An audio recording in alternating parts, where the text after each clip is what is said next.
नमस्कार दोस्तों। हनुमान जी कौन हैं? आइए जानते हैं इस विषय में। एक बार की बात है, पार्वती जी ने शंकर जी से कहा, भगवान, अपने इस भक्त को कैलाश पर आने से रोक दीजिए, वरना किसी दिन मैं इसे अग्नि में भस्म कर दूंगी। यह जब भी आता है मैं बहुत असहज हो जाती हूँ। यह बात मुझे बिल्कुल पसंद नहीं है। आप इसे समझा दीजिए कि यह कैलाश में प्रवेश न करे। शिव जी जानते थे कि पार्वती जी सिर्फ उनके वरदान की मर्यादा रखने के लिए रावण को कुछ नहीं कहती हैं। वह चुपचाप उठकर बाहर आकर देखते हैं, रावण नंदी को परेशान कर रहा है। शिव जी को आते देख वह हाथ जोड़कर प्रणाम करता है। प्रणाम महादेव, आओ दशानन, कैसे आना हुआ? मैं तो बस आपके दर्शन के लिए आया था महादेव। आखिर महादेव ने उसे समझाना शुरू किया, देखो रावण, तुम्हारा यहाँ आना पार्वती को बिल्कुल पसंद नहीं है, इसलिए तुम यहाँ मत आया करो। तो यह आप क्या कह रहे हैं? आप ही ने तो मुझे किसी भी समय आपके दर्शन के लिए कैलाश पर आने का वरदान दिया है और आप ही अपने वरदान को वापस ले रहे हैं। ऐसी बात नहीं है रावण, लेकिन तुम्हारे क्रियाकलापों से पार्वती परेशान रहती हैं और किसी दिन उन्होंने तुम्हें श्राप दे दिया तो मैं कुछ कर नहीं पाऊँगा। इसलिए बेहतर यही है कि तुम यहाँ पर ना आओ। फिर आपका वरदान तो मिथ्या हो गया महादेव। मैं आज एक और वरदान देता हूँ, तुम जब भी मुझे याद करोगे मैं स्वयं तुम्हारे पास आ जाऊँगा, लेकिन तुम अब किसी भी परिस्थिति में कैलाश पर्वत पर मत आना। अब तुम यहाँ से जाओ, पार्वती तुमसे बहुत रुष्ट हैं।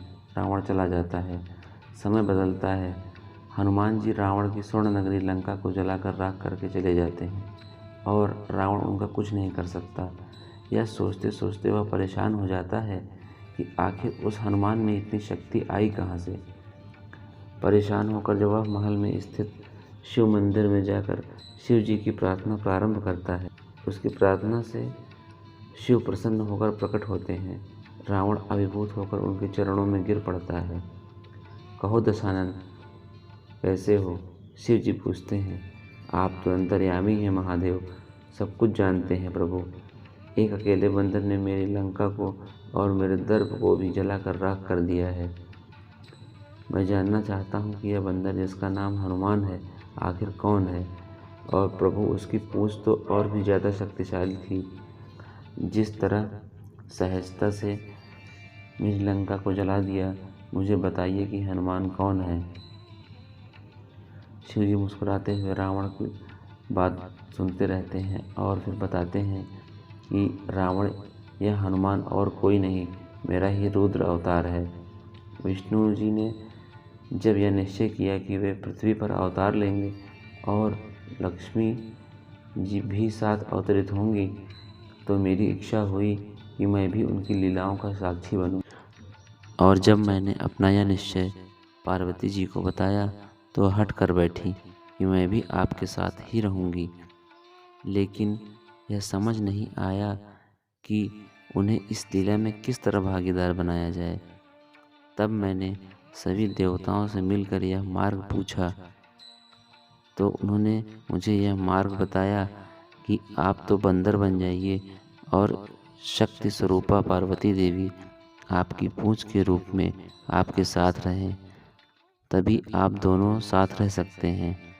और उसी अनुरूप मैंने हनुमान के रूप में जन्म लेकर श्री राम जी की सेवा करने का व्रत लिया और शक्ति स्वरूपा पार्वती ने पूंछ के रूप में और उसी सेवा के फल स्वरूप तुम्हारी लंका का दहन किया। अब सुनो रावण, तुम्हारे उद्धार का समय आ गया है, अतः श्री राम के हाथों तुम्हारा उद्धार होगा। मेरा परामर्श है कि तुम युद्ध के लिए सबसे अंत में प्रस्तुत होना, जिससे कि तुम्हारा समस्त राक्षस परिवार भगवान श्री राम के हाथों मोक्ष को प्राप्त कर सके और तुम सभी का उद्धार हो जाए। रावण को सारी परिस्थिति का ज्ञान होता है और उस अनुरूप वह युद्ध की तैयारी करता है और पूरे परिवार को राम जी के समक्ष युद्ध के लिए पहले भेजता है और सबसे अंत में मोक्ष को प्राप्त करता है। अगर यह कथा आप सभी को पसंद आई हो तो मेरे चैनल को लाइक, शेयर और सब्सक्राइब करें।